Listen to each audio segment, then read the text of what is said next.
Apocalipse descreve a última geração do povo de Deus como os 144 mil. Entoavam um novo cântico diante do trono, diante dos 4 seres viventes e dos anciãos. E ninguém pôde aprender o cântico, senão 144 mil que foram comprados da terra. São estes os que não se macularam com mulheres, porque são castos. São eles os seguidores do Cordeiro por onde quer que vá. São os que foram redimidos dentre os homens, primícias para Deus e para o Cordeiro. E não se achou mentira na sua boca. Não tem mácula.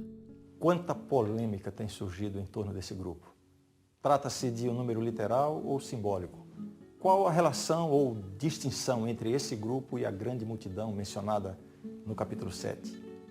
Todos estarão vivos na volta de Jesus? Ou há alguns que ressuscitarão para fazer parte do grupo? E tantas outras discussões sobre esses 144 mil que receberão o selo de Deus.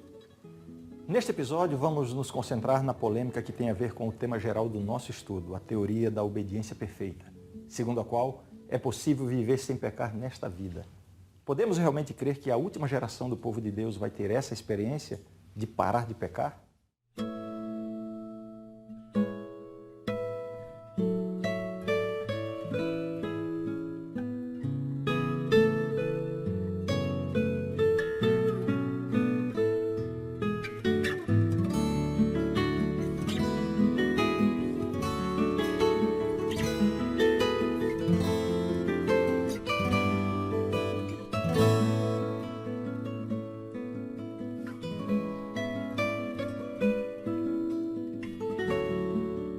Esta é a série Perfeição. Episódio de hoje: os 144 mil sem mácula.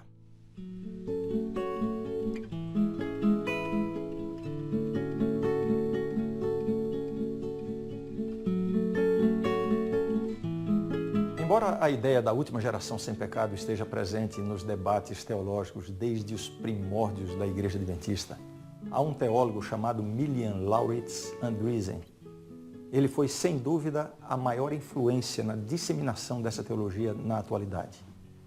Em suas obras, especialmente o livro O Ritual do Santuário, publicado primeiramente em 1937, ele defende enfaticamente que os 144 mil, a última geração do povo de Deus antes da volta de Jesus, alcançará um grau de santidade tão elevado que ficará completamente livre de pecar após o fechamento da porta da graça. Ele escreveu que os salvos, abre aspas, estarão sujeitos a toda tentação, mas não cederão. Provarão que é possível viver sem pecar, fecha aspas. Essa descrição está no seu livro O Ritual do Santuário, página 200. Essa ideia aparece repetidamente ao longo do capítulo intitulado A Última Geração. E Andriessen não está sozinho em sua interpretação.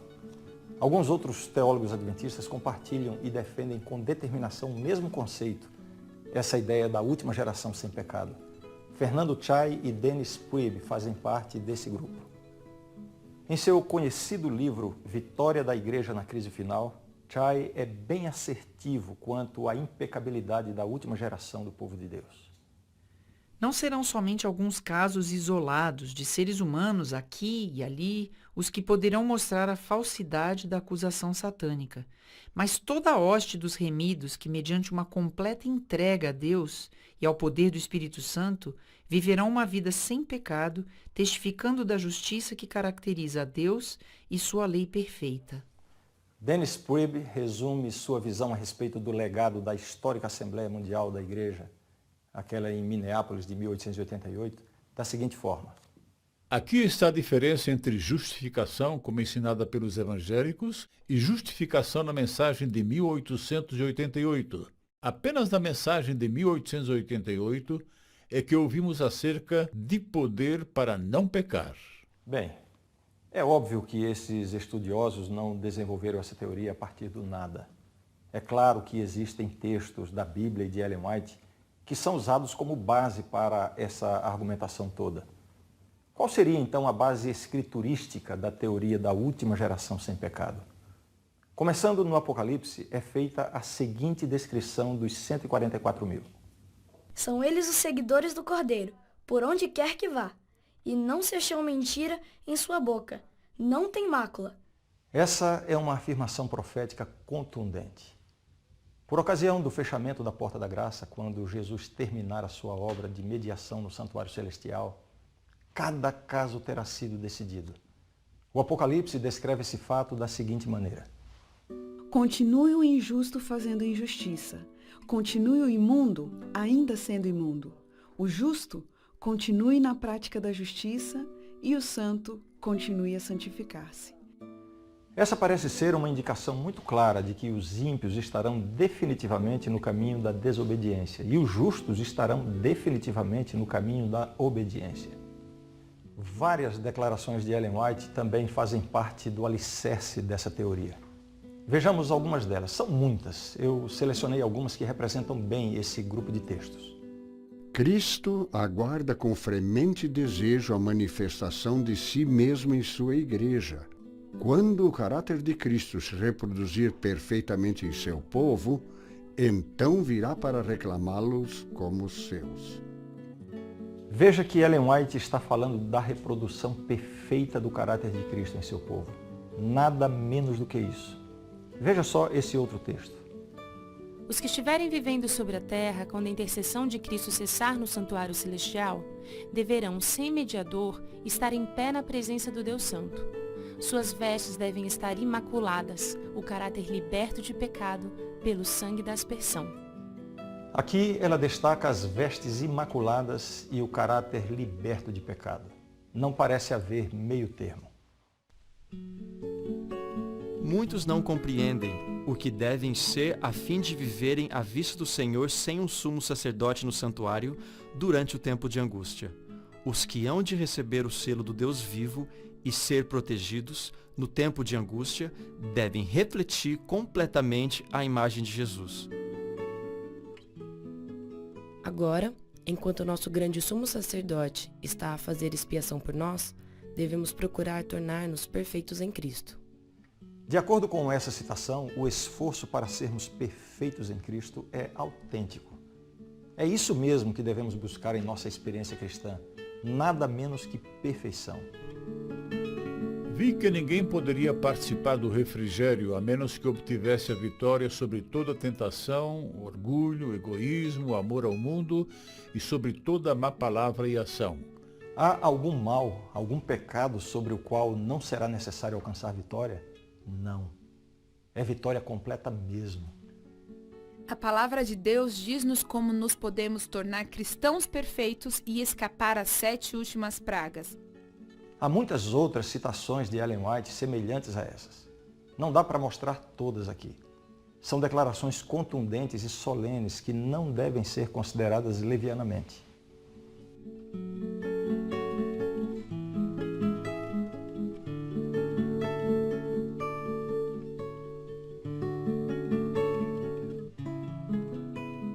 Essas declarações, juntamente com os textos de Apocalipse 7 e 14 que eu mencionei no começo, e mais algumas outras passagens bíblicas, como a parábola das 10 virgens e outras, fazem parte da base da argumentação da teologia da última geração sem pecado.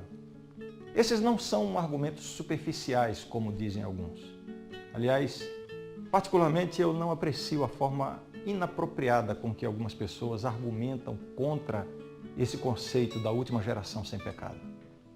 Alegar que essa teoria é um erro, porque a Bíblia ensina que a natureza pecaminosa só será erradicada na volta de Jesus, é um argumento inapropriado.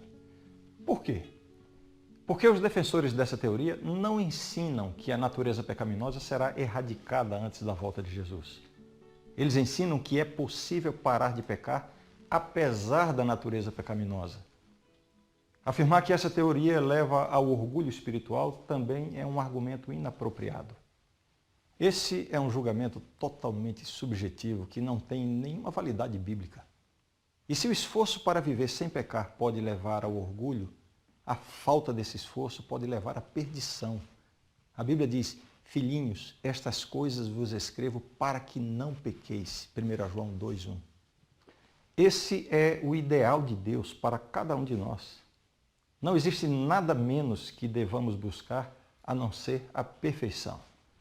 Não é esse o problema da teoria da última geração sem pecado. O verdadeiro evangelho não exige nada menos do que completa vitória sobre o pecado. Enquanto alguns estão preocupados com os perigos do chamado perfeccionismo, eu quero dizer que eu me preocupo muito mais com o perigo do imperfeccionismo de grande parte dos membros da igreja. Para muitos cristãos, rejeitar a teologia da última geração sem pecado nada mais é do que um grande pretexto para continuar pecando, para não confrontar seriamente as suas deficiências de caráter. Muitos estão na esperança, ou melhor, na ilusão de que serão levados para o céu e que só lá é que terão seu caráter transformado. Estão iludidos. Veja só o que Ellen White diz a esse respeito. O que fazemos de nós mesmos no tempo da graça, isso nos acompanhará por toda a eternidade. A morte traz a dissolução do corpo, mas não efetua mudança no caráter. A vinda de Cristo não nos muda o caráter, fixa-o apenas para sempre, além da possibilidade de qualquer mudança. Muitos não compreendem o que devem ser a fim de viverem à vista do Senhor sem o sumo sacerdote no santuário, durante o tempo de angústia. Os que hão de receber o selo do Deus vivo e ser protegidos no tempo de angústia devem refletir completamente a imagem de Jesus. Você consegue discernir a seriedade dessas declarações inspiradas? Veja só o que nós acabamos de ler. A vinda de Cristo não nos muda o caráter. Os que devem receber o selo do Deus vivo devem refletir completamente a imagem de Jesus. Os 144 mil serão selados porque refletirão completamente o caráter de Cristo. Você não pode buscar nada menos do que isso. É isso que Deus planejou e se propõe a fazer na vida de cada um de nós. É isso que devemos buscar, perfeição de caráter. Ficou preocupado agora, né? Se você esperava que eu dissesse que nós somos pecadores e nunca vamos vencer todo o pecado, não precisamos ser tão criteriosos, tão exigentes assim, esqueça. Não é essa a linha que eu vou seguir. Mas nós vamos entender bem o significado dessas citações que lemos e como conciliá-las com a realidade de que, com a nossa natureza pecaminosa, nunca poderemos render a Deus uma obediência perfeita. Quando verificamos os textos de Ellen White a respeito dos salvos durante o tempo de angústia, há dois pensamentos importantes que ela expressa. O primeiro refere-se à perfeição de caráter dos salvos. O segundo refere-se à condição de estarem sem pecado. É muito importante entender o seguinte: frequentemente essas duas ideias aparecem como coisas diferentes uma da outra. Perfeição de caráter e estar sem pecado não significam a mesma coisa. Vamos começar com o conceito de perfeição de caráter. No próximo episódio veremos o que significa estar sem pecado diante de Deus. Você deve conhecer essa famosa declaração do livro Parábolas de Jesus. Cristo aguarda com fremente desejo a manifestação de si mesmo em sua igreja. Quando o caráter de Cristo se reproduzir perfeitamente em seu povo, então virá para reclamá-los como seus. A interpretação de alguns é que Jesus só vai voltar quando os membros da igreja pararem de pecar. Mas o contexto do capítulo mostra que não é esse o ponto. Esse capítulo do livro Parábolas de Jesus é sobre a parábola da semente. Ela explica que o lavrador representa Cristo e o semeador representa aqueles que trabalham em lugar de Cristo. Na sequência, o capítulo vem tratando da cooperação entre os esforços dos pregadores da palavra e a obra transformadora do Espírito Santo na conversão das pessoas. Assim como a semente frutifica no solo, da mesma forma a ação do Espírito frutifica na vida do crente. O que é essa frutificação? É a reprodução do caráter de Cristo no coração que o recebe. Há uma obra transformadora e santificadora. E ao longo do capítulo percebe-se a ênfase que é dada na formação do caráter. Veja esses textos. Somente pelo Espírito Divino será a palavra viva e poderosa para renovar o caráter para a vida eterna. O objetivo da vida cristã é a frutificação, a reprodução do caráter de Cristo no crente. As graças do Espírito amadurecerão em vosso caráter. Finalmente, a afirmação que estamos considerando. Quando o caráter de Cristo se reproduzir perfeitamente em seu povo, então virá para reclamá-los, como os seus. Você não vai ver em nenhuma parte desse capítulo uma referência sobre obediência perfeita ou viver sem pecar. O ponto aqui é caráter. E o que é caráter? Caráter é um conjunto de coisas, envolve hábitos, gostos, preferências, desejos, escolhas. É aqui, durante o tempo de graça, que precisamos desenvolver um caráter que esteja completamente em harmonia com as coisas de Deus. Significa desenvolver gosto pelas coisas sagradas, aprender a ter prazer nos temas celestiais, na oração, no estudo da Bíblia, desenvolver completa aversão ao pecado e amor ao que é puro e santo. Isso é caráter. Não significa que não haverá nenhum deslize involuntário ou que a velha natureza pecaminosa não se revele, ainda que contra a nossa vontade e a nossa escolha.